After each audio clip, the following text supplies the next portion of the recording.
எபேசியர் 2ஆம் அதிகாரம் எல்லாரும் எடுத்துட்டீங்களா? 2வது அதிகாரம் 4வது வசனம் வாசிங்க. தேவனோ இரக்கத்திலே ஐஸ்வர்யம் உள்ளவராய் நம்மில் அன்பு கூர்ந்த தம்முடைய மிகுந்த அன்பினாலே. இதில் என்ன எழுதப்பட்டிருக்கு? தேவனோ இரக்கத்தில் ஐஸ்வர்யம் உள்ளவராய் நம்மில் அன்பு கூர்ந்த தம்முடைய மிகுந்த அன்பினாலே. அப்போ தேவன் என்ன செஞ்சுக்கா, எப்படி இருக்கிறாரா? இரக்கத்தில் ஐஸ்வர்யம் உள்ளவர். அப்போ இரக்கம் என்னது? ஆண்டவருடைய இரக்கத்தினால தான் நம்ம உயிர் வாழ்கிறோம். உண்மையா? ஆண்டவருடைய இரக்கத்தினால தான் உலகத்தை உண்டு பண்ணி வச்சிருக்கிறாரு. ஆண்டவருடைய இரக்கம் தான் உலகத்தை காக்குது. என்ன செய்கிறாரு ஆண்டவர்? நல்லோர் மேலேயும் மழையை பெய்ய பண்ணுறாரு. கெட்டவங்களுக்காக மழை பெய்யாமல் இருக்குதா? அவங்க மேலே மட்டும் மழை, அவங்க வீட்டுக்கு மட்டும் மழை பெய்யாமல் விட்டுருக்கிறாரா? இல்லை. சூரியனை உதிக்க பண்ணுறாரா? நல்லவங்களுக்கும் உதிக்க பண்ணுறாரு. கெட்டு அவ்வளவு மோசமான காரியங்களை செய்கிற பாவிகளுக்கும் உதிக்க பண்ணுறாரு. அப்போ அவர் இரக்கத்தில் ஐஸ்வர்யம் உள்ளவர். எல்லாரும் சொல்லுங்க, எல்லாரும் சொல்லுங்க, எல்லாரும் சொல்லுங்க. ஏன்னா கேட்குறது இந்த இடத்தோட விட்டுட்டு போகக்கூடாது. நம்ம வாழ்க்கையில் பெலன் செய்யணும், கிரியை செய்யணும். நம்ம வாழ்க்கையில் நம்ம வாழ்ந்து காமிக்கணும். நம்ம எல்லாம் யாருடைய பிள்ளைய சொல்லுங்க? கர்த்தருடைய பிள்ளைகள். சொல்லுங்க, எல்லாரும் சொல்லுங்க. இரக்கத்தில் ஐஸ்வர்யம் உள்ளவராய். சொல்லுங்க, இரக்கத்தில் ஐஸ்வர்யம் உள்ளவராய். அப்போ இரக்கத்தில் ஐஸ்வர்யம் வச்சபடியினால என்ன செய்தாரா? நம்மில் அன்பு கூர்ந்த தம்முடைய மிகுந்த. எல்லாரும் சொல்லுங்க, நம்மில். எல்லாரும் சொல்லுங்க, வாய்த்தன் சொல்லுங்க.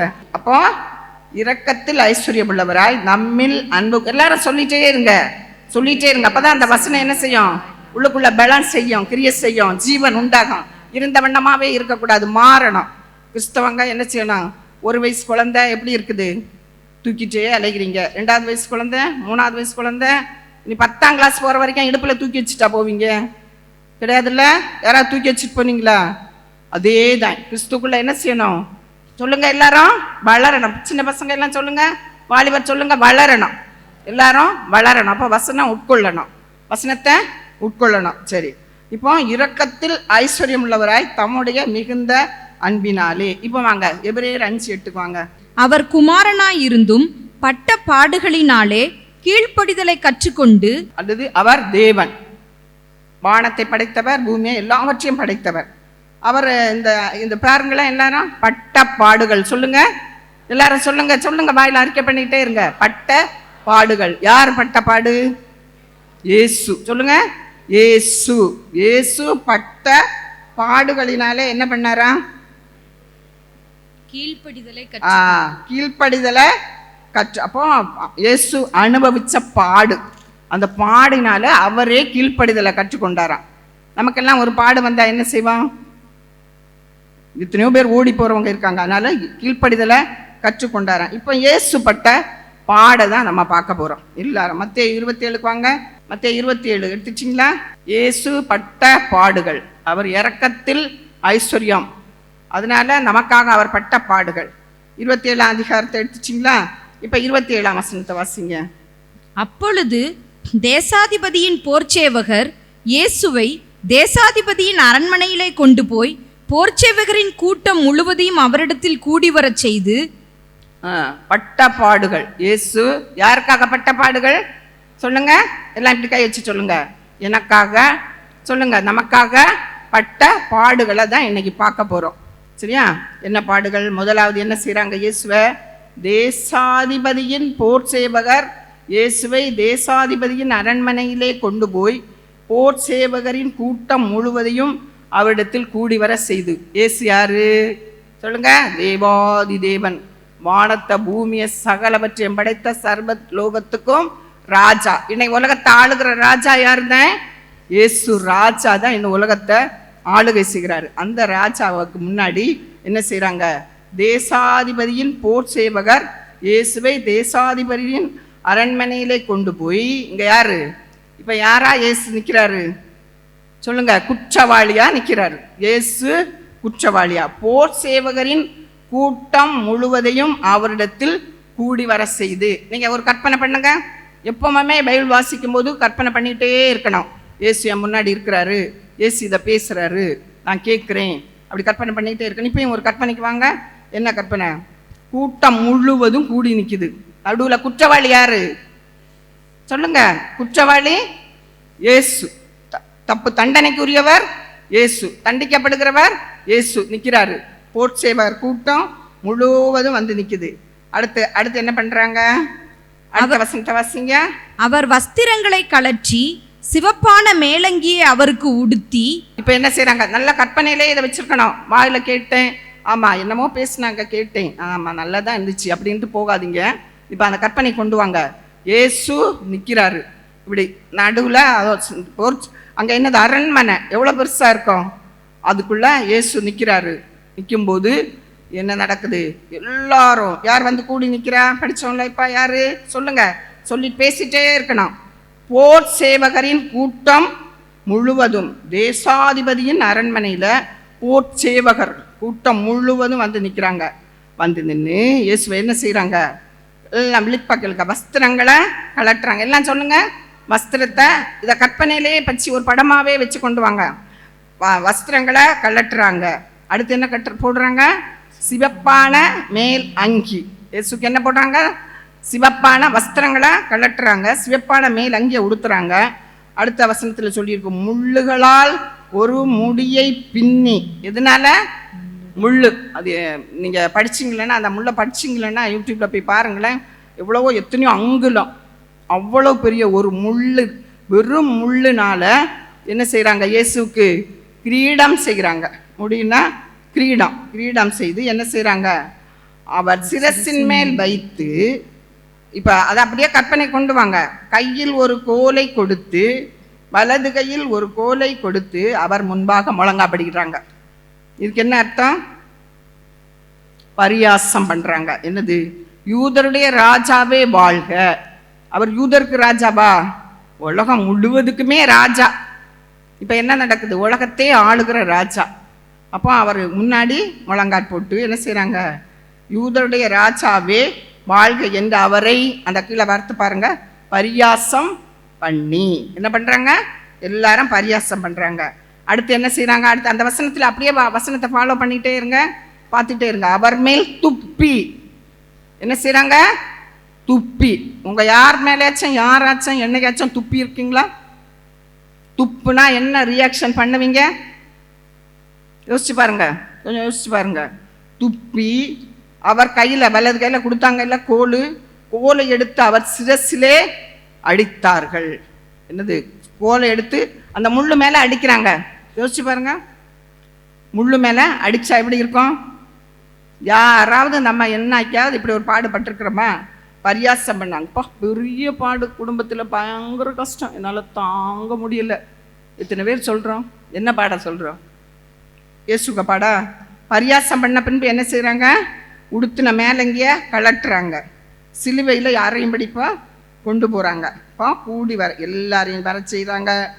வஸ்திரங்களை கலட்டுறாங்க, சிவப்பான மேலங்கிய உடுத்துறாங்க, முள்ளுகளால் ஒரு முடியை பின்னுறாங்க.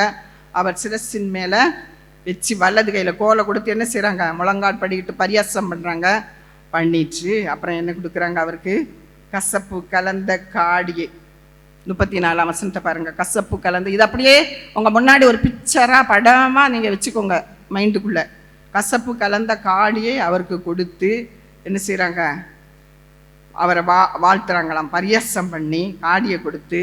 அப்புறம் என்ன நடக்குது? 41ஆம் வசனத்தை வாசிங்க. அப்படியே பிரதான ஆசாரியரும் வேதபாரகரும் மூப்பரும் பரியாசம் பண்ணி. இப்ப யார் யார் பரியாசம் பண்றா? எல்லாம் அதை சொல்லுங்க. பிரதான ஆசாரியர். பிரதான ஆசாரியர்னா யாரு? இந்த சர்ச்சில் இருக்கிற ஹை பிரீஸ்ட், அவன் தான் பிரதான ஆசாரியர். அவர் தான் பெரிய அந்த சர்ச் தலைவர், பிரதான ஆசாரியர். வேதபாரகர்னா வேதத்தை ஓயாம ஜனங்களுக்கு போதிக்கிறவங்க. அடுத்து யாரு? மூப்பர்னா அந்த சர்ச்சில் இருக்கிற பெரிய பெரிய பெரிய ஆட்கள். எல்லாரும் வந்து இயேசு என்ன செய்கிறாங்க? பரியாசம் பண்ணுறாங்க. அடுத்து என்ன சொல்கிறாங்க? பரியாசம் பண்ணிட்டு பிரதான ஆசாரியர் எல்லாரும் சேர்ந்து பரியாசம் பண்ணுறாங்க. அடுத்து 39ஆம் வசனத்தில் பார்க்குறோம், வழிபோக்கர். யாரு இயேசுவை பரியாசம் பண்ணுறது? வழிபோக்கர். அப்போ இயேசுவை எவ்வளோ பேர் பரியாசம் பண்ணாங்க, எவ்வளோ பேர் கேலி பண்ணாங்க, எவ்வளோ பேர் இப்படி இதை நடக்கிறாங்க. அப்புறம் என்ன சொல்கிறாங்க பாருங்க, தேவனுடைய குமாரனே ஆனால் 40ஆம் வசனத்தில் சொல்லியிருக்கு, தேவனுடைய குமாரனே ஆனால் சிலுவையிலிருந்து இறங்கி வா என்று தூஷித்தார்கள். இது நான் இன்னைக்கு இயேசு எதுக்காக நான் சொல்கிறேன்னா, இயேசுவை முதலாவது நம்ம தெரிஞ்சுக்கணும். நம்ம சொல்கிறோம் இயேசுவை அறிவதே நித்திய ஜீவன். அதனால் இயேசுவை முழுமையாக நம்ம தெரிஞ்சிருக்கணும். யாரு, அவர் செஞ்சது என்னது எனக்காக. அது தெரியாதனால தான் நம்ம என்ன செய்கிறோம், நம்ம மனம்போட இஷ்டம்போடு வாழ்கிறோம். இதை தெரிஞ்சுக்கிட்டோமா அவருடைய ஆசீர்வாதங்களை பெற்றுக்கொள்வது ரொம்ப சுலபம். அதுக்காக தான் என்ன சொல்கிறாங்க, மற்றவர்களை ரட்சித்தான். அடுத்த வசனத்தை பாருங்க. அடுத்து என்ன சொல்கிறாங்க, மற்றவர்களை ரட்சித்தான். 42ஆம் வசனத்தில், தன்னைத்தான் ரட்சித்துக் கொள்ள திராணி இல்லை. இவன் இஸ்ரவேலின் ராஜாவானால் இப்பொழுது சிலுவையிலிருந்து இறங்கி வரட்டும், அப்பொழுது இவனை விசுவாசிப்போ. இதெல்லாம் யாருக்கு நடக்குது? இயேசுக்கு, நம்மளை படைச்ச ஆண்டவருக்கு, நம்மளை ரட்சிக்க வந்த ரட்சகருக்கு. அப்படி சொல்லி ஆண்டவரை இகழ்றாங்க. இப்போ லூக்காவுக்கு போவோம். லூக்கா 23 அதிகாரத்தை எல்லாரும் என்னங்க, லூக்கா 23:14. அவர்களை நோக்கி, ஜனங்களை கலகத்துக்கு தூண்டி விடுகிறவனாக இந்த மனுஷனை என்னிடத்தில் கொண்டு வந்தீர்கள். நான் உங்களுக்கு முன்பாக விசாரித்த போது இவன் மேல் நீங்கள் சாட்டுகிற குற்றங்களில் ஒன்றையும் நான் இவனிடத்தில் காணவில்லை. இப்ப என்ன செய்றாங்க, எப்படிதான் இயேசுவை கூட்டிட்டு வந்தாங்க? இங்க ஊர்ல கலகம் பண்றவர் இயேசு என்னென்ன செஞ்சாரு சொல்லுங்க, சீக்கிரமா சொல்லுங்க. வியாதிகளை சுகமாக்கினாரு, மரித்தவங்களை உயிரோடு எழுப்பினாரு, குஷ்டரோகியை சுகமாக்கினாரு, கண்ணு தெரியாதவனை சுகமாக்கினாரு. அவர் செஞ்ச கலகமா சூம்பின கையை சுகமாக்கினாரு. இது அந்தந்த இடத்துலயே அவரை குற்றம் கண்டுபிடிச்சாங்க. அந்த இடத்துலயே அவரை கொல்றதுக்கு வழி தேடினாங்க, அப்பயே தேடினாங்க. இது நம்ம வேதத்தில் வாசிக்கிறோம். அப்போ இதுதான் என்னது, கலகம். நம்மவும் சில எவ்வளவு நேரத்தில் பாருங்க, எவ்வளவு நன்மை செஞ்சாரு. பாவியா இருந்தோம். எப்படி இருந்தோம் நீங்க கற்பனை பண்ணி பாருங்க. ரட்சிக்கப்படும் முன்னாடி எப்படி இருந்தீங்க? எங்க போய் ஆராதனை பண்ணீங்க? நம்மளை ரட்சித்தாரு. எவ்வளவு ஆண்டவருக்கு நன்றியா வாழ்றோம். ஒரு நாளா ஆண்டவர் தந்தாரே, எவ்வளவு நேரம் அவருடைய சமூகத்துல உட்கார்றோம், அவரை தரிசிக்கிறோம். பாவம் செய்கிறோமா? இன்னும் பாவமா, இன்னும் பாவியா. எதுக்கு அப்ப அந்த இவ்வளவு பெரிய பாடு ஏசுப்பட்டது வேஸ்டா இல்ல போகுது? இன்னும் நிச்சயம், இன்னும் என்னது, இல்லவே இல்லை. இதுக்காக தான் இயேசு என்ன செய்கிறாரு, ஆண்டவர் அவ்வளவு பாடு அனுபவிக்கிறார். அப்போ முதலாவது இயேசு என்ன செய்கிறாங்க, பிலாத்துட்ட கொண்டு போகிறாங்க. அந்த பிலாத்து என்ன சொல்கிறாரு, பிலாத்து தான் அவரை நியாயம் தீர்க்கணும். அந்த ராஜா என்ன சொல்கிறாரு, அதில் என்ன சொல்லப்பட்டிருக்கு, படிச்சிட்டிங்களா? வாசிங்க. உங்களை ஏரோதினிடத்திற்கும் அனுப்பினேன், அவரும் இவனிடத்தில் குற்றம் காணவில்லை. அப்போ என்னதுல, ஏரோதும் பிலாத்தும் குற்றம் கண்டுபிடிக்க முடியல, ஏரோதும் குற்றம் கண்டுபிடிக்க முடியல. அப்போ அடுத்து என்ன சொல்லுவாங்க, வரி கட்டுறதுக்கு 23:2 இருக்கு. இவன் தன்னை கிறிஸ்து எண்ணப்பட்ட ராஜாவென்றும் ராயருக்கு வரி கொடுக்க வேண்டுவதில்லை என்றும் சொல்லி ஜனங்களை கலகப்படுத்த கண்டோம் என்று அவர் மேல் குற்றம் சாட்ட தொடங்கினார்கள். இயேசு எங்கேயாச்சும் வரி கட்ட வேண்டான்னு சொன்னாரா? யார்ட்டையாவது சொன்னாரா? கிடையவே கிடையாது. இயேசு பேதுரு வந்து கேட்குறாரு. பேதுரு வந்து சொல்கிறேன், ஆண்டவரே நம்ம வரிக்கிட்ட வந்து கேட்டுட்டு போகிறாங்க, டேக்ஸ் கலெக்டர் வந்துட்டு போகிறாரு, என்ன செய்யலாம்? உடனே ஆண்டவர் என்ன சொல்கிறாரு, போ கடலில் போய் தூண்டில் போடு, அந்த மீனை வாயை திறந்து பாரு. கட்டினாரா இல்லையா? இயேசு கட்டினாரு. ஆனால் இப்போ இந்த இடத்துல என்ன சொல்கிறாங்க, அப்படின்னு சொல்லி கலகம் பண்ணினாரு அப்படின்னு சொல்லி போய் குற்றச்சாட்டு. அடுத்து என்ன குற்றம் சாட்டுறாரு, உபதேசத்தினால. 5ஆம் வசனத்தில் படிங்க. அதற்கு அவர்கள், இவன் கலிலேயா நாடு தொடங்கி இவ்விடம் வரைக்கும் யூதேயா தேசமெங்கும் உபதேசம் பண்ணி ஜனங்களை கலகப்படுத்துகிறான் என்று வைராக்கியத்தோட சொன்னார்கள். அப்போ அடுத்து என்ன சொல்றாங்க, இந்த தேசம் முழுவதும் ஜனங்களை என்ன செஞ்சாராம், உபதேசம். என்ன உபதேசம் பண்றாரு சொல்லுங்க? நமக்கு நன்மையை செஞ்சாரு, வியாதிகளை சுகமாக்கினாரு. என்ன உபதேசம் பண்றாருங்க ஆண்டவர்? நமக்கு அவர் நடக்க வேண்டிய வழியை கற்று தந்தாரு. உபதேசம்னா பரலோக ராஜ்யத்தை பூமியில கட்ட வந்தாரு, சபையை தொடங்க வந்தாரு. அதுதான் ஆண்டவர் செஞ்சாரு. பாவத்தில் இருந்த மக்களை விடுவிக்க வந்தாரு, பரிசுத்த வாழ்க்கையை தரும்படி. அப்ப பாருங்க, சமாரியா ஸ்திரீ அவளுடைய சம்பவத்தை நீங்கள் கொஞ்சம் கற்பனை பண்ணுங்க. அவளையெல்லாம் நம்ம என்ன செஞ்சுருப்போம்? எல்லாரும் யோசிச்சு பாருங்களேன். என்ன செஞ்சுருப்போம்? பேசுவோமா? அவளை பார்த்தா பக்கத்தில் துப்பலைன்னா தூரத்தில் ஒரு துப்பு துப்பிட்டு ஓடி இருப்போம். உண்மையா பொய்யா? இயேசு என்ன செஞ்சாரு? அவளுக்கு பக்கத்தில் உட்காந்து இதுதான் அவர் பண்ணது. அடுத்து இன்னொரு ஸ்திரியை பார்க்குறோம், பாவியான ஸ்திரியை கல்லெறிஞ்சு கொள்றதுக்காக எல்லாரும் கூட்டிட்டு வராங்க. இயேசு என்ன செய்கிறாரு? நானும் ஒன்று ஆக்கினை தீர்ப்பு உள்ளாக விடாமல் ஆக்கினை தீர்ப்புக்கு உட்படுத்தலை, ஆனால் ஒன்னே சொன்னார், இனி பாவம் செய்யாதே. புரியுதா? இயேசு கிட்ட வந்துச்சுன்னா இனி பாவம் செய்ய நமக்கு அனுமதி இல்லை. சொல்லுங்க, பாவம் செய்ய அனுமதி இல்லை. இதுதான் நமக்கு வேதம் போதிக்குது. அப்போ இனி பாவம் செய்யாது, இதுதான் இயேசு பண்ண கலகமா. அப்போ இவங்க சொல்லிட்டாங்க, இவர் பிலாத்தும் சொல்லிட்டாரு, ஏரோதும் சொல்லிட்டாரு, இவர்கிட்ட ஒரு குற்றமும் இல்லை. உடனே இவங்க என்ன செய்கிறாங்க? மறுபடி இந்த வார்த்தையை கொண்டு வர்றாங்க, உபதேசத்தில் கலங்கம் பண்ணுறாருன்னுட்டு. அப்போ என்ன நடக்குது? எதுலேயுமே இயேசுவை குற்றம் சாட்டப்படவே முடியலை. அப்புறம் என்ன செய்கிறாங்க? சிலுவையிலிருந்து இறங்கி வா, இந்த இதெல்லாம் சொல்லி என்ன செய்கிறாங்க? ஆண்டவரை குற்றப்படுத்துகிறாங்க. ஏரோது, அதுக்கப்புறம் பாருங்க 7ஆம் வசனத்தில் ஏரோதுகிட்ட அனுப்புகிறாங்க. 7ஆம் வசனம், ஏரோது அவர் ஏரோதின் அதிகாரத்திற்குள்ளானவர் என்று அறிந்து அந்நாட்களில் எருசலேமிலே வந்திருந்த ஏரோதுவின் இடத்திற்கு அவரை அனுப்பினான். ஏரோது, ஏரோது யாரு? ஏரோதுன்னு கேட்ட உடனே உங்களுக்கு என்ன ஞாபகம் வருது? இயேசு பிறந்த உடனே குழந்தைகளை கொலை செஞ்சவன் ஏரோது. சாஸ்திரிகள் வந்தப்ப நீ பார்த்துட்டு எனக்கு சொல்லுன்னு சொன்னவன், குழந்தைகளை கொலை செஞ்சவன். அப்போ யார் தான் ஏரோது?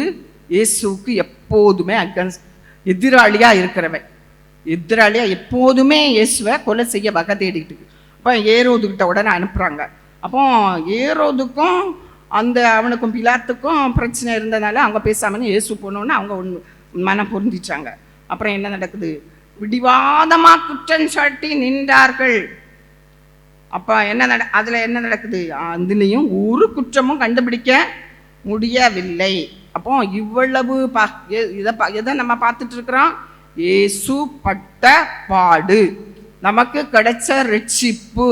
இந்த ரட்சிப்பை நம்ம எப்படி அனுபவிக்கிறோம்? எவ்வளவு பாடுபட்டு தான் இந்த ரட்சிப்பு நமக்கு கிடைச்சிச்சு. அப்போ இப்போ ஒரு கூட்டம் அவர் பிலாத்தை கேட்குறாரு, நான் பண்டிகைக்கு ஒருத்தனை நாங்கள் விடுதலை பண்ணணும்ல, 23:18 வருது. இயேசுவுக்கு நான் இயேசுவை விடுதலை பண்ணுறேன். யார் கேட்குறது? ஜட்ஜ், நியாயம் தீர்த்தவர் கேட்குறாரு, நான் இயேசுவை விடுதலை பண்ணுறேன். அவங்க அதுக்கு என்ன சொல்கிறாங்க பாருங்க, வசனம் 11 இருக்கு. ஜனங்கள் எல்லாரும் அதை கேட்டு இவனை அகற்றும், பரபாசை எங்களுக்கு விடுதலையாக்கும் என்று சத்தமிட்டு கேட்டார்கள். என்ன சொல்றாங்க?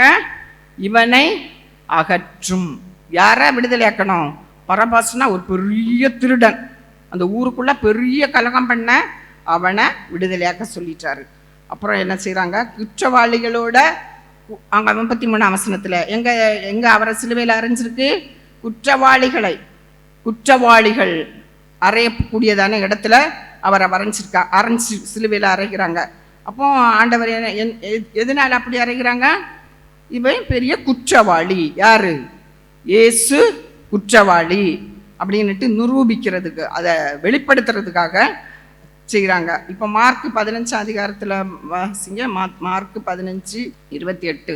அக்கிரமக்காரரில் ஒருவனாக எண்ணப்பட்டார் என்கிற வேத வாக்கியம் அதனாலே நிறைவேறிற்று. இயேசு என்ன ஆக்கிட்டாங்க? குற்றவாளி, அக்கிரமக்காரர், கலகத்தை தூண்டுகிறவன், உபதேசத்தினால ஜனங்களை கெடுக்கிறவன் இப்படின்னு சொல்லிட்டு இப்போ என்ன செய்கிறாங்க? அக்கிரமக்காரர்ல ஒருவனா அவரை வச்சுட்டாங்க. அடுத்து அதுலேயே 30ஆம் வசனத்தை வாசிங்க. அப்படி உன்னை நீயே ரட்சித்துக்கொள், சிலுவையில் இருந்து இறங்கி வா என்று அவரை தூசித்தார்கள். எப்படி சொல்றாங்க? சிலுவையில் இருந்து இறங்கி வா. இயேசுவால வர முடியுமா? முடியாதா? ஆண்டவர் பேதுரு, நம்ம ஃபர்ஸ்ட் அந்த சம்பவத்தை பார்க்குறோம். இயேசுவை பிடிச்சிட்டு போகிறாங்க. உடனே பேதுருக்கு தாங்க முடியல. அச்சோ, ஏன் கடவுளையா, ஏன் ஆண்டவரையா, ஒரு குற்றம் இல்லாதவரையா, வலது காதரை மல்குஸ் அவனுடைய காதை விட்டுறாரு. அப்போ ஆண்டவர் என்ன சொன்னார்? போதும், நிறுத்து, நான் இப்போ கூப்பிட்டா எத்தனை லேகியோன் தூதர்களை ஆண்டவர் அனுப்ப மாட்டாரா? உண்மையா பொய்யா? ஆமாம், ஆண்டவரால் அனுப்ப முடியும். அந்த அந்த பட்டணம் முழுவதையுமே ஒரு தூதன் போதும், ஒரு தூதன் போதும். அந்த பட்டணம், அந்த தலைவர்கள், அந்த ராஜா எல்லாரையும் அழிக்க ஒரே ஒரு தூதன் போதும். ஆனால் ஆண்டவர் என்ன செய்யலை? அதை செய்யலை. இப்போ இறங்கி வான்னு சொன்னால் இறங்கி வருவாரா? எதுக்காக ஆண்டவர் இவ்வளோ பாடு சகிக்கிறாரு சொல்லுங்க? எதுக்காக சொல்லுங்க? என்னுடைய பாவத்துக்காக. சொல்லுங்க, இப்படி கையை வச்சு சொல்லுங்க. என்னுடைய பாவத்துக்காக. என்னுடைய வாயை திறந்து சொல்லுங்களேன். இயேசுதானே சொல்றீங்க, என்னுடைய சாபத்துக்காக. அப்போ பாருங்க, என்னுடைய சாபம். இப்போ பாருங்க, இவ்வளவு பெரிய தேவனை இவ்வளவு பாடுபட்டு நம்முடைய பாவத்தை மீட்டு, பாவத்திலிருந்து நம்மளை விடுதலையாக்கின தேவனை நம்ம எவ்வளவு தூரத்துக்கு நேசிக்கிறோம் யோசிங்க. ஒரு நாளைக்கு எவ்வளவு நேரம் தேவ சமூகத்தில் அமர்ந்திருக்கிறீங்க? எவ்வளோ நேரம் தேவனை ஆராதனை செய்கிறீங்க? தேவனுக்காக ஊழியம் செய்கிறீங்களா? இதெல்லாமே நம்ம என்ன செய்யணும்? யோசிக்கணும். ஏன் தேவன் இந்த பாவி குப்பை மண்ணு நம்ம எல்லாம் யோசிச்சு பாருங்க. ரட்சிக்கப்படும் முன்னால எங்கே இருந்தோம்? அந்த என்ன ரட்சித்து ஆண்டவர் தெரிந்து கொண்டு அவருடைய பிள்ளையா வச்சிருக்காரு. அப்போ நான் எப்படி ஆண்டவருக்கு மகிமை செலுத்தணும்? அப்போ என்ன இவ்வளவு நிந்தையை வாங்குறாரு. வாங்கிட்டு என்ன செய்கிறாருன்னா, இந்த மரணம் இயேசுக்கு ஏன் இந்த மரணம், ஏன் இந்த பாடு? யோசிச்சு பாருங்க. எதுனால? இப்போ ஆதியாகமத்துக்கு வாங்க, 2ஆம் அதிகாரம் எல்லாரும் எடுங்க, 17ஆம் வசனம். ஆனாலும் நன்மை தீமை அறியத்தக்க விருட்சத்தின் கனியை புசிக்க வேண்டாம், அதை நீ புசிக்கும் நாளில் சாகவே சாவாய் என்று கட்டளையிட்டார். இப்போ வருவோம், எங்க வருவோம்? தேவனுடைய சிருஷ்டிப்பு. ஆண்டவராகிய தேவன் மனிதனை படைச்சாரு. படைச்சு என்ன செஞ்சாரு? அழகா. எதுக்காக ஆண்டவர் மனிதனை படைத்தாரு? எதுக்காக? தேவனை ஆராதிப்பதற்காக. எதுக்காக தெரிந்து கொண்டாரு? படைத்தாரு, தேவனை ஆராதிக்கணும். இப்போ இது யாரோட பிளேஸ்? ஆண்டவர் தூதர்களா ஏற்படுத்தி வச்சிருந்தாரு. யாரு? காபிரியல், மீகாவேல், லூசிபர். அப்போ அந்த லூசிபருக்கு மட்டும் நிறைய ஸ்பெஷல் கிஃப்ட் கொடுத்து ஆண்டவர் வச்சிருந்தாரு. அவனால் என்ன செய்ய முடியல? அதை பாதுகாக்க முடியல. அதை ஆண்டவருக்கு விரோதமாக அவன் பெருமைப்பட்டபடினால வானத்திலிருந்து அவன் பூமிக்கு தள்ளப்படுறான். அப்போ தான் ஆண்டவர் யோசிக்கிறாரு. இப்போ இதையே நீங்கள் நல்லா புரிஞ்சுக்கோங்க. தேவன் எதுக்காக தான் நம்மளை படைச்சாரு? தேவனை ஆராதிக்க. அந்த லூசிபரை எதுக்கு தான் படைச்சு வச்சிருந்தாரு? அவனுக்கு ஒரே ஒரு வேலை தான், தேவனை ஆராதிக்கணும். எப்போ ஆராதிக்கணும்? இரவும் பகலும் ஓயாம ஆராதிச்சுட்டே இருக்கணும். அப்போ அந்த வேலைக்காக தான் ஆண்டவர் வச்சிருந்தாரு. அதுலேருந்து அவன் தள்ளப்பட்டு போகிறான். அப்போ தான் ஆண்டவர் யோசிக்கிறாரு. அப்போ ஒரு கதை மாதிரி சொல்லுவாங்க. என்ன சொல்லுவாங்கன்னா, இயேசு கிறிஸ்து அப்போ பிதாவும் இயேசு கான்வெர்சேஷன், அதாவது உரையாடல் பண்ணுறாங்களாம். என்ன பண்ணுறாங்களா? இந்த மனிதன், இந்த தெய்வ தூதன் இப்படி செய்துட்டேன், இவனுக்கு பதிலாக ஒரு சிருஷ்டியை நம்ம சிருஷ்டிக்கணும். அதுக்கு யாரை சிருஷ்டிக்கலாம் அப்படின்னு சொல்லி உரையாடல் பண்ணி ஆதாமை சிருஷ்டிக்கிறாங்களாம். ஆதாமை சிருஷ்டிச்சு நல்ல ஏதேன் தோட்டத்தில் வச்சுருக்குறாங்க. அப்போ பிதா கேட்குறாரா, இந்த ஆதாம் இந்த லூசிபர் பாவம் செஞ்சது மாதிரியே இந்த ஆதாம் பாவம் செஞ்சா என்ன பண்ணலாம்? இயேசுகிட்ட கேட்குறாராம். அப்போ இயேசு சொல்கிறாரா, நானே அவங்களுக்கு பதிலாக சாவேன். ஹல்லேலூயா சொல்லுங்க, ஹல்லேலூயா. கண்ணீர் வரலையா உங்களுக்கு? வரணும். அப்போ அங்கேயே நடந்த தீர்மானம். எங்க நடந்தது? பரலோகத்தில் நடந்த தீர்மானம். வசனத்தை வாசிக்கும் போது கண்ணீர் வேணும். அப்பா எனக்கா? நான் ஒரு பாவி, நான் ஒரு மண்ணு, என்ன நினைக்க எம்மாத்திர ஆண்டவரே. அப்போ அங்க நடந்த அந்த தீர்மானம் எங்க நிறைவேறுது. அப்போ அப்பயே தீர்மானிச்சுட்டாங்க. அதையே யார் செஞ்சிட்டா? ஆதாம் செஞ்சிட்டாரு. அப்போ தேவன் கொடுத்துருக்கிறாரு, இதை நீங்க புசிக்க வேண்டாம். தோட்டத்துல முழுவதும் பழங்கள், எல்லாமே கனிகள், எல்லாமே இவங்க சாப்பிட்றதுக்கு. ஆனா இப்ப என்ன நடக்குது? இதை மட்டும் நீங்க புசிக்க வேண்டாம்னு சொல்லியிருக்கிறாரு. அப்ப இவங்க என்ன செய்யணும் சொல்லுங்க? புசிச்சிட்டாங்க. அப்ப புசிச்சு முடிச்சோடனே இப்ப என்ன செய்யணும்? ஆண்டவரே என்னை மன்னிச்சிருங்க ஏசப்பா, நான் செஞ்சிட்டேன் தப்பு. கேட்டானா? வேகமா சொல்லுங்க, கேட்டானா? அவ போய் கேட்டாளா? இல்ல. இதே போலதான் நம்ம ஆண்டவர் நம்ம மேல அன்பு நேசத்துல அவ்வளோ பிரியமா இருக்கிற கர்த்தருக்கு விரோதமான சின்ன தப்பா இருந்தாலும் சரி, பெரிய தப்பா இருந்தாலும் சரி, செஞ்ச உடனே ஏசப்பா அழுகிறீங்களா? பைபிள்ல நிறைய உதாரணங்கள் இருக்கு. இப்ப தாவீது செய்தது பெரிய பாவமா சின்ன பாவமா? பெரிய பாவம், மன்னிக்க முடியாத பாவம். உரியா நல்ல மனுஷன், நீதிமான். தாவீதுக்கு தேவனுக்கு முன்பாக அவன் ஒரு நீதிமான். அவனை கொலை செஞ்சது பெரிய பாவம். அதே நேரத்தில் சவுல் அதே மாதிரி பாவம் செஞ்சாரா? சீக்கிரமா நீங்க அதை ரிச் பண்ணிட்டே இருக்கணும், புரிஞ்சுக்கிட்டே இருக்கணும். செய்யலை. அந்த பாவம் சவுல் செய்யவே இல்லை. ஆனா தாவீத ஏற்றுக்கொண்டாரு, சவுலை ரிஜெக்ட் பண்ணார். அதாவது கொலை, அவன் சாகு, மரணத்துக்கு உட்படுத்திட்டாரு. காரணம் என்ன? யோசிச்சு பாருங்க, காரணம் என்ன? தாவீது 51ஆம் சங்கீதத்தை எடுத்து வாசிங்க. அழுன்னு அழுகிறார். உண்மையா பொய்யா? கெஞ்சுறாரு, அப்பா வெற்றிப்பின் சந்தோஷத்தை எடுத்து போடாதீங்கப்பா, என்னை தள்ளாதீங்கப்பா, என்னை விட்டுறாதீங்கப்பா, கை விட்டுறாதீங்கப்பா. அழுகிறாரா? அதே தான் நம்ம செய்கிறோமா? சின்ன பாவமோ பெரிய பாவமோ எதுவா இருந்தாலும் தேவனுக்கு முன்பாக ஒரே பாவம் தான். அப்ப நம்ம என்ன செய்யணும்? நம்ம பாவத்துக்கு பாத்திரமா நம்மளை ஒருபோதும் ஒப்பு கொடுக்கவே, சவுலை போல உள்ள தண்டனையை ஒருவரும் நம்ம பெற்றுக்கொள்ள கூடாது. மரணம், நரகம். பாருங்க, நீங்க சவுல் வாழ்க்கையை பாருங்க. சவுல் மட்டுமா? மகன் எவ்வளோ அருமையான பையன், நல்ல பையன், அவன் கெட்டவனே கிடையாது. அவன் எத்தனை மரணம். அப்போ நம்மளுடைய வாழ்க்கையில அப்போ தேவன் இதை சொல்லியிருக்கிறாரு, இதை சாப்பிடாதீங்க, சாப்பிட்றனால சாபாய். ஆனா இவங்க என்ன செஞ்சிட்டாங்க? சாப்பிட்டுட்டாங்க. அப்போ தேவ கட்டளைய மீறிட்டாங்க. அப்போ தேவன் கொடுத்த கட்டளை எங்க இருக்கு? இதுதான் தேவன் கொடுத்த கட்டளை. மீறம்மா, இதுல ஒரு எழுத்தோ ஒரு உறுப்போ அவமாய் போகாது. கர்த்தர் சொன்ன வார்த்தை தான். ஒரு வார்த்தை மீறினாலும் பாருங்க, நம்ம தேவனை விட்டு தூரமா போக வேண்டியது வரும். இப்ப நம்ம வருவோம் கொலோசியர் 2ஆம் அதிகாரம். எல்லாரும் எடுங்க. கொலோசியர் 2. நமக்காக கர்த்தர் செய்ததான கிடைத்ததான ஆசீர்வாதங்களை பெற்றுக்கொள்ள படிக்க போறோம். பாடுகளை எல்லாம் புரிஞ்சுக்கிட்டோம். இப்ப தேவனாகிய கர்த்தர், கொலோசியர் 2ஆவது அதிகாரம் 14-15. நமக்கு எதிரடையாகவும் கட்டளைகளால் நமக்கு விரோதமாகவும் இருந்த கையெழுத்தை குலைத்து அதை நடுவில் இராதபடிக்கு எடுத்து சிலுவையின் மேல் ஆணி அடித்து துரைத்தனங்களையும் அதிகாரங்களையும் உரிந்து கொண்டு வெளியரங்கமான கோலமாக்கி அவைகளின் மேல் சிலுவையிலே வெற்றி சிறந்தார். அல்லேலூயா சொல்லுங்க. எல்லாம் கையை வைக்க இல்லை இல்லையா சொல்லுங்க. அல்லேலூயா. யார் வெற்றி சிறந்தது? இயேசு வெற்றி சிறந்தார். அதுக்காக எவ்வளவு கரையன் செலுத்தினாரு? எபிரேயர்ல படிச்சோம். என்னது? பட்ட பாடுகளினாலே கீழ்ப்படிதலை கற்றுக்கொண்டார். பட்ட பாடுகளை ஓரளவுக்கு நம்ம படிச்சிட்டோம். நீங்க வீட்டில் ஒவ்வொரு நாளும் அதை படிக்கணும். ஒவ்வொரு நாளும் அதை படிக்கணும். இயேசு எனக்காக பட்ட பாடு. அதெல்லாம் நமக்கு தெரியாதனால தான் என்ன செய்கிறோம்? இன்னும் பாவம் செய்வேன், இன்னும் தவறு செய்வேன், இன்னும் குற்றம் செய்வேன். என்ன செல்ஃபோனை எடுத்த அப்புறம் என்னது என்னென்ன செய்கிறோம்? அப்போ என்னது? பட்ட பாடுகளினாலே. இப்போ இதில் ஆண்டவர் என்ன சொல்லியிருக்காரு? எல்லாரும் வாசிங்க. அது ஒரு வாக்குத்தத்த வசனம். எல்லாரும் வாசிங்க, பைபிளை எடுத்து வாசிங்க. நமக்கு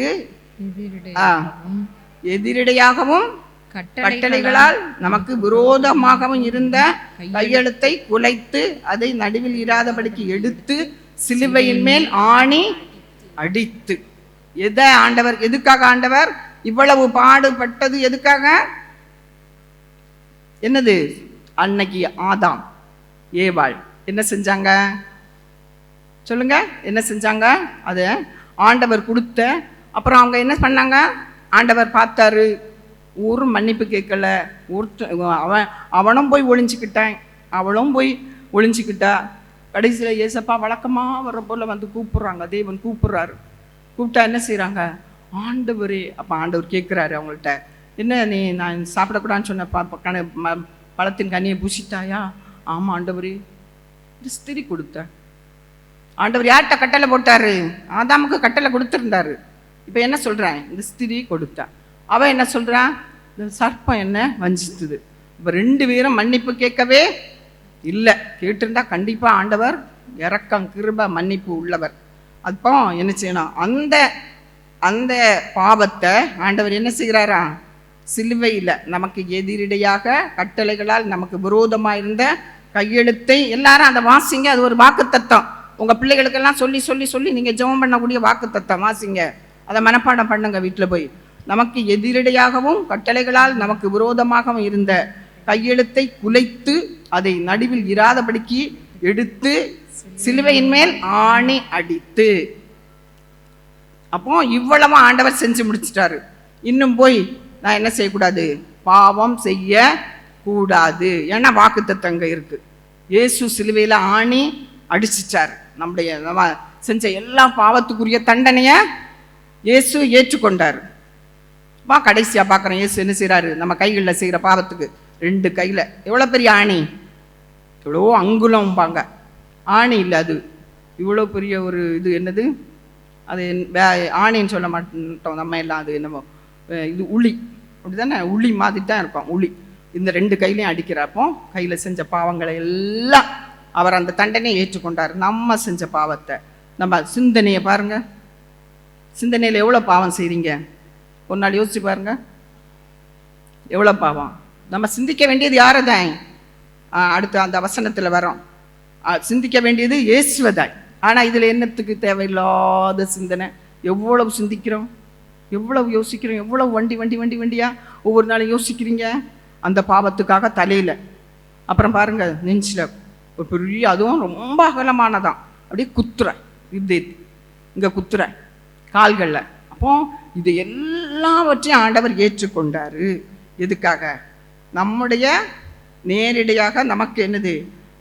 பாவங்களினால் நமக்கு எதிரடையாகவும் கட்டளைகளால் நமக்கு விரோதமாக இந்த கையெழுத்தை குலைச்சிட்டாரு. என்ன செஞ்சிட்டாரு?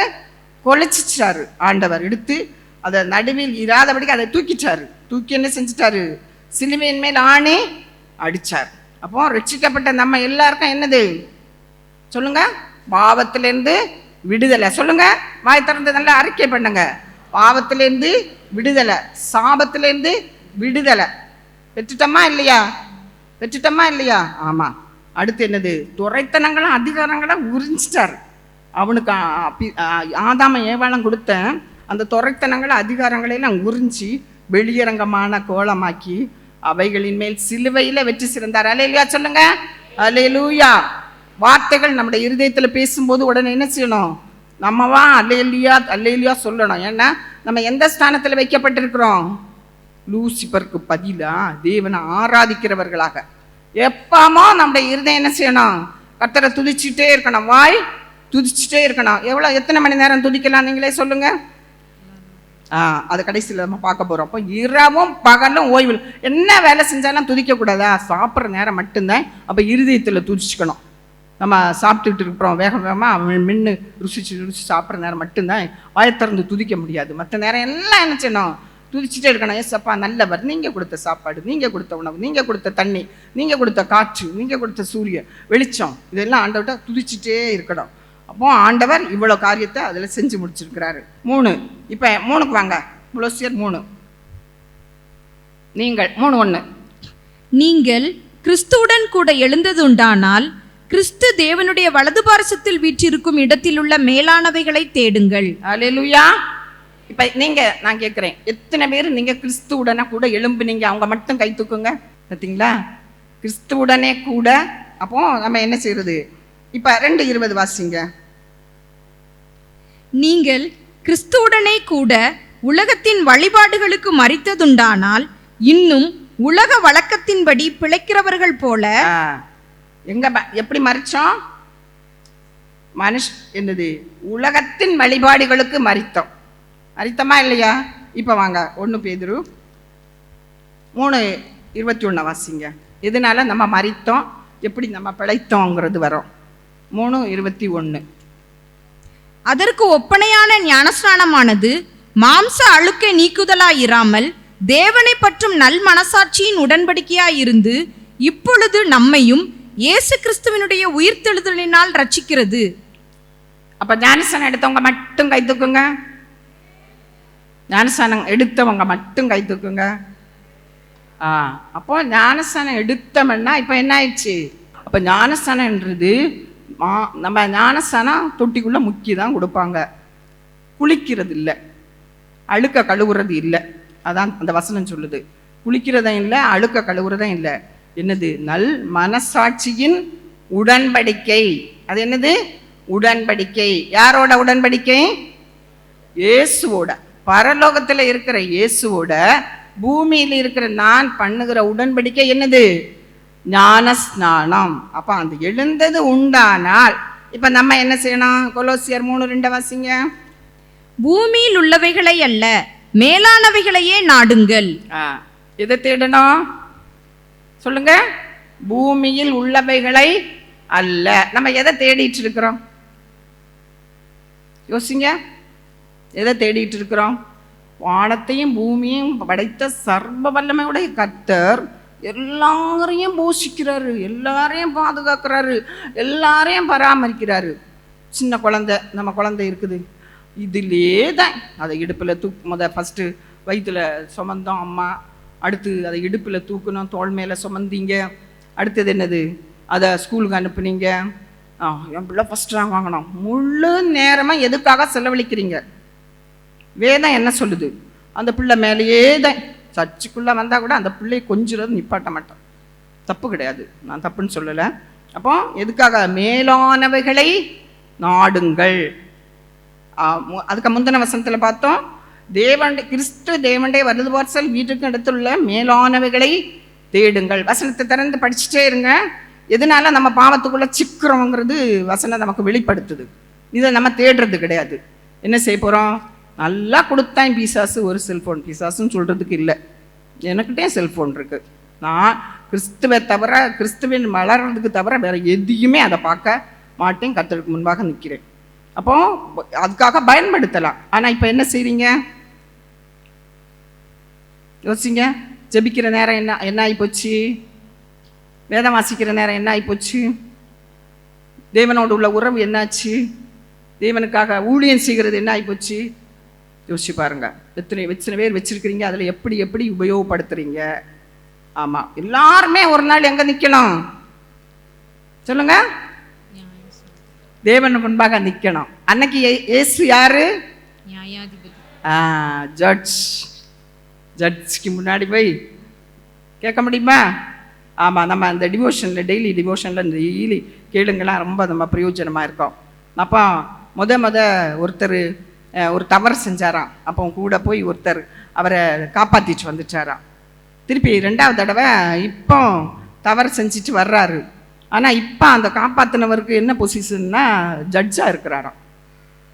உடனே இவருக்கு பார்த்த உடனே ஒரு சந்தோஷம் மனசுக்குள்ளே வந்துச்சான். காப்பாற்றிடுவார் இந்த மனுஷன், நல்ல மனுஷன், என்னை காப்பாற்றிடுவார்னு சந்தோஷம் வந்து அப்படியே நின்றுட்டு இருக்கும்போது அப்படியே இவருடைய பார்வை வித்தியாசமாக இருக்கா. ஜட்ஜோட பார்வை இப்படி பார்த்துட்டு நிற்கும்போது அவர் நினைச்சாராம், ஆனால் தீர்ப்பு வழங்கப்பட்டு தான் மரணம். அப்போ இவருக்கு தாங்க முடியலையா.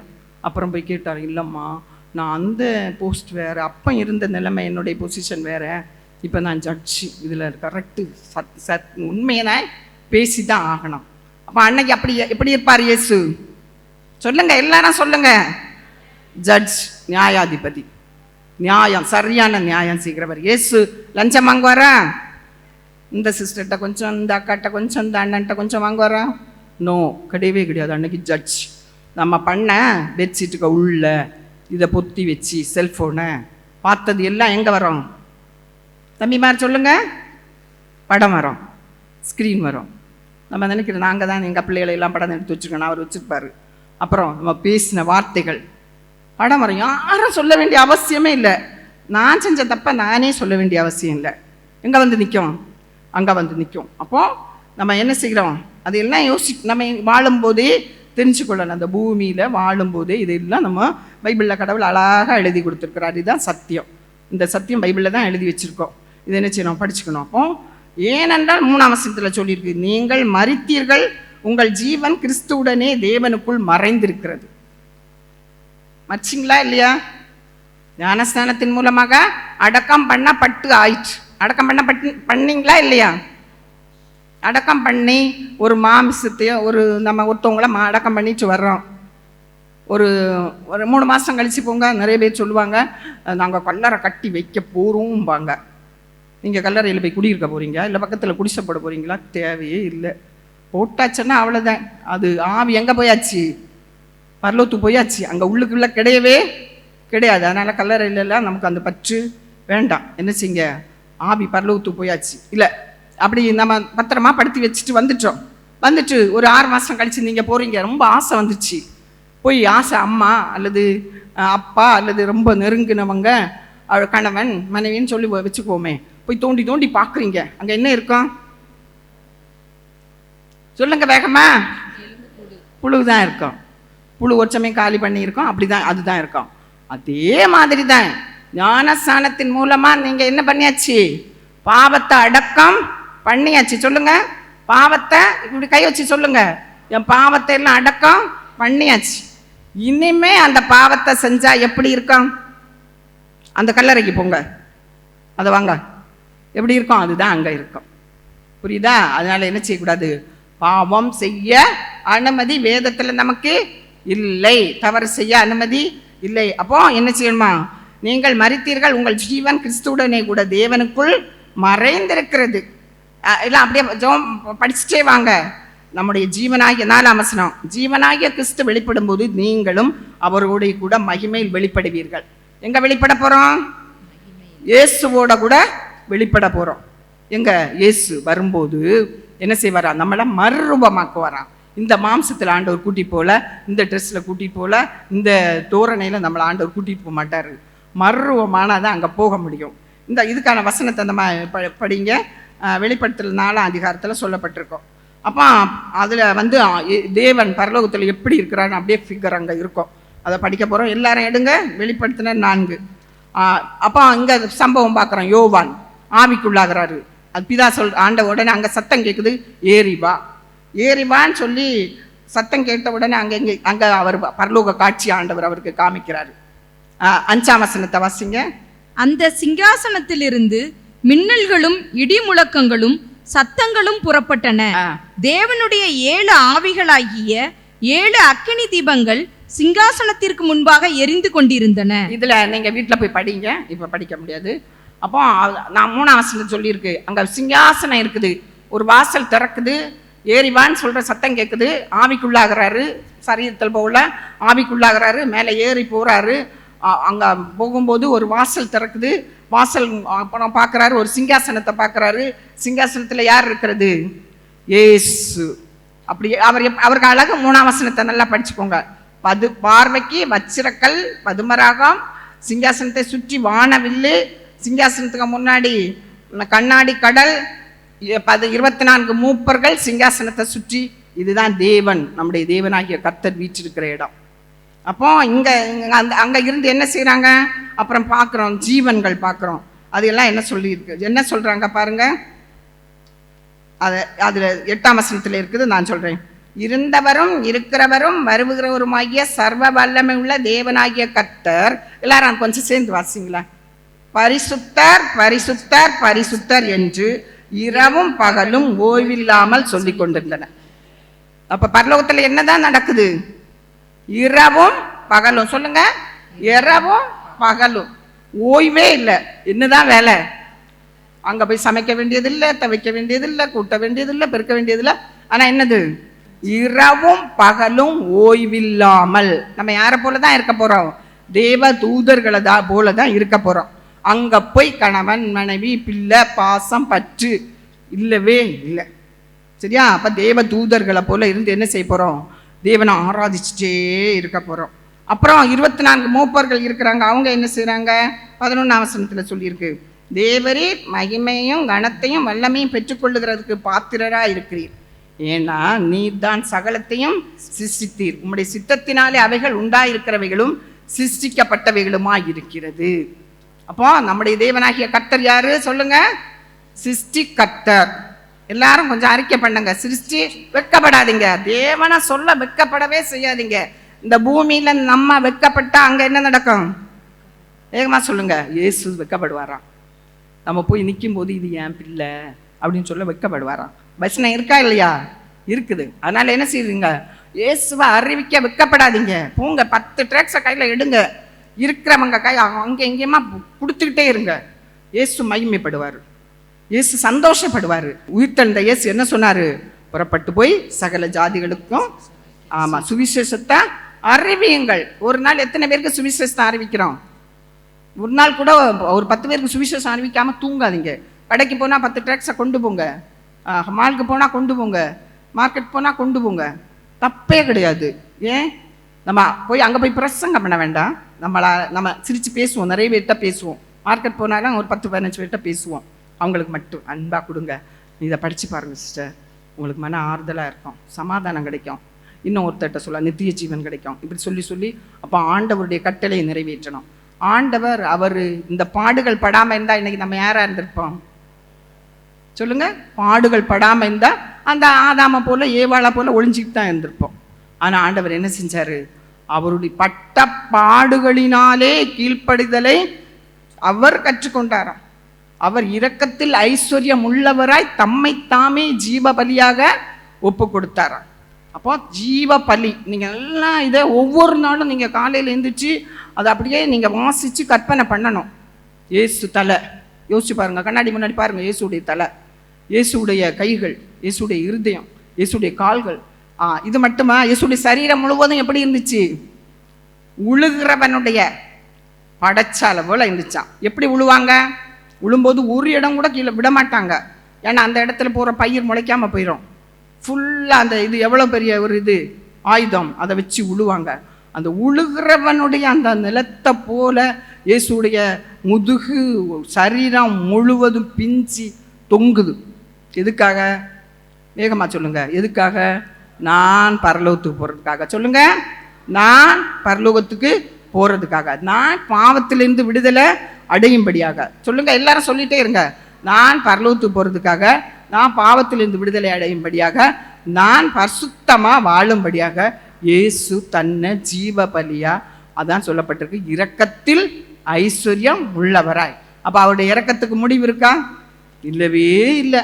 கிருபைன்னு சொல்லுவோம். நம்ம வேதத்தில் எழுதப்பட்டிருக்கு. கிருபைன்னா எவ்வளோ தெரியுமா? வானத்துக்கும் பூமிக்கும் எவ்வளோ தூரம் இருக்கோ இவ்வளவா கிருபை. அப்போ நம்ம என்ன செய்யக்கூடாது? நம்ம பாவத்துக்காக மரித்தாச்சு, அடக்கம் பண்ணப்பட்டாச்சு. இனி அந்த பாவம் அந்த சரித்த ஆளுகை செய்யுமா? அப்போ அந்த கொலோசியரில் நம்ம படித்தோம். என்ன படித்தோம்? 3வது அதிகாரத்தில் பார்க்குறோம், 5வது வசனம் என்ன சொல்லியிருக்கு? ஆகையால் விபச்சாரம், அசுத்தம், மோகம், துர்ரிச்சை, விக்கிரக ஆராதனையான பொருளாசை ஆகிய இவைகளை பூமியில் உண்டு பண்ணுகிற உங்கள் அவயவங்களை அழித்து போடுங்கள். இவைகளை என்னென்ன இருக்காதா? திருப்பி நீங்கள் வீட்டில் போய் படிங்க. இவைகளை உண்டு பண்ணுகிற உங்கள் கண்ணு பாவம் செய்தா? கண்ணு செல்ஃபோன்லேயே இருக்குதா? டிவிலே இருக்குதா? தேவையில்லாத அது பார்க்குதா? வேதத்தில் அழகாக எழுதியிருக்கு. இயேசு கிறிஸ்து காலம் வரைக்கும் விபச்சாரம் செய்தாதான் அது பேர் விபச்சாரம். இயேசு கிறிஸ்து வந்த பிறகு விபச்சாரம் என்னது? உன் கண்ணால் ஒரு அக்காவை போய் நின்று பார்க்குற இல்லை, இங்கே மைண்டு சரியில்லாமல் பார்க்குற இல்லை, விபச்சாரம். எங்கே எழுதப்படும்? பரலோகத்தில். சொல்லுங்க, எழுதப்படும். ஆமாம், போய் தேவையில்லாமல் யார்கிட்ட போய் யார் சிரிக்கணும்? எதுக்கு? அதுதான் விபச்சாரம்.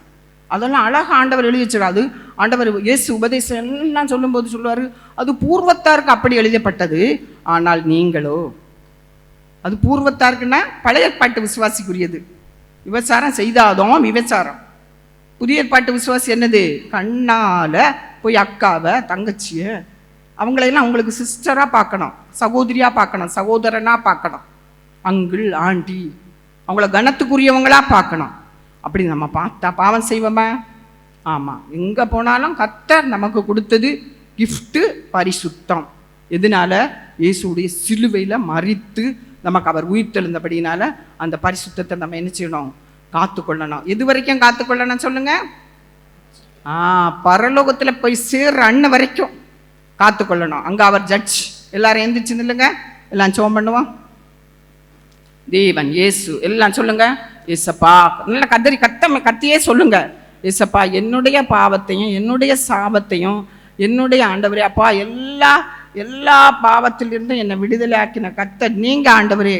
அல்லேலூயா, நன்றி ஆண்டவரே, சர்வ வல்லவரே, மகிமையானவரே. எல்லாரும் கொஞ்சம் கத்தி சொல்லுங்க, ஏசப்பா வெக்கப்படாதீங்க. நீங்க இந்த பூமியில வெக்கப்பட்டா இயேசு அங்க வெக்கப்படுவாரு. நான் அறியேன் சொல்லுவாரு. அக்கினியும் கந்தகமும் எரிகிற கடல் 10 நாள் அல்ல, 100 நாள் அல்ல, கோடி கோடி வருஷம். பரலோகம் நித்தியம், நரகம் நித்தியம். எல்லாம் வாயை திறந்து கத்தி சொல்லுங்க, கத்தி சொல்லுங்க. ஏசப்பா, என்னுடைய சாபத்துக்காக, என்னுடைய பாவத்துக்காக, என்னுடைய எல்லா நோய்களுக்காக எல்லாவற்றையும் நீங்க சிலுவையில ஏற்றுக்கொண்டீங்க. எனக்காக பாட அனுபவிச்சிங்க. என்னுடைய சாபத்தை சுமந்து தீர்த்தீங்க. இயேசுவின் நாமத்தினால நான் ஜெபிக்கிற ஆண்டவரே, அப்பா எல்லாம் ஒப்பு கொடுங்க. அந்த தாவீதை போல கெஞ்சி கேளுங்க. ஆமேன். சம்பள போல எதிர்த்து நிக்காதீங்க, கெஞ்சி கேளுங்க. ஏசப்பா, செஞ்ச எல்லா பாவத்தையும் ஒவ்வொரு நாளும் மன்னிப்பு கேளுங்க. தேவ சமூகத்துல விழுங்க. அக்கினி கடல் வேண்டாம், வேண்டாம். இயேசு முடிவு பரியந்த நிலை நிற்பவனே ரட்சிக்கப்படுவான். ஜெயம் கொள்ளுகிறவனுக்கு தான். ஆமேன். கடைசி பரியந்தம் சாகிற நாள் வரைக்கும் பரிசுத்தமா வாழ்றவனுக்கு தான் பரலோகம். யாரும் ஏமாந்து போகாதீங்க. சர்வ வல்லமை படைத்த எங்கள் தேவனாகிய கர்த்தாவே, வானத்தையும் பூமியும் படைத்து சகலவற்றையும் ஆளுகிற சர்வ வல்லமை படைத்த கர்த்தர் நீங்க. எங்களுடைய சாபங்களையும் எங்களுடைய பாடுகளையும் ஆண்டவரே சர்வகத்துல அணு அணுவாய் பிக்க ஒப்பு கொடுத்தீங்க. ஆகவே எங்களுக்கு கிடைத்த இந்த ரட்சிப்பு ஆண்டவரே, இதை நாங்கள் பாதுகாத்து பராமரித்து அந்நாள் வரைக்கும் இப்படி ராஜ்யத்தில் வந்து சேருகிற வரைக்கும் நாங்கள் உத்தமமாய் உண்மையாய் எங்களுடைய சரீரங்களை பாவம் பண்ண வைக்கிற எல்லா சத்துடைய வல்லமைகளை அழித்து நாங்கள் ஜெயம் எடுக்கிறோம். தேவ ஆவியானுடைய ஆளுகைக்கு எங்களை ஒப்பு கொடுக்கிறோம். நீங்க ஆளுகை செய்யுங்க. தெய்வ சித்தம் செய்கிறவர்களாக ஆண்டவரே எல்லாம் சொல்லுங்க. ஆண்டவரே, இரவும் பகலும் ஓயாம உங்களை துதிச்சுட்டே இருப்பேன்ப்பா, ஆராதிச்சுட்டே இருப்பேன் ஆண்டவரே. உடைய ஊழியத்தை செய்வேன் ஆண்டவரே, வேதத்தை வாசிப்பேன் ஆண்டவரே, உடைய வழியில நடப்ப ஆண்டவரே. அப்பா, இனி ஒரு தடவை உங்களை மறுதலிக்க மாட்டேன் ஆண்டவரே. அப்பா, ஸ்தோத்திரம் ஆண்டவரே.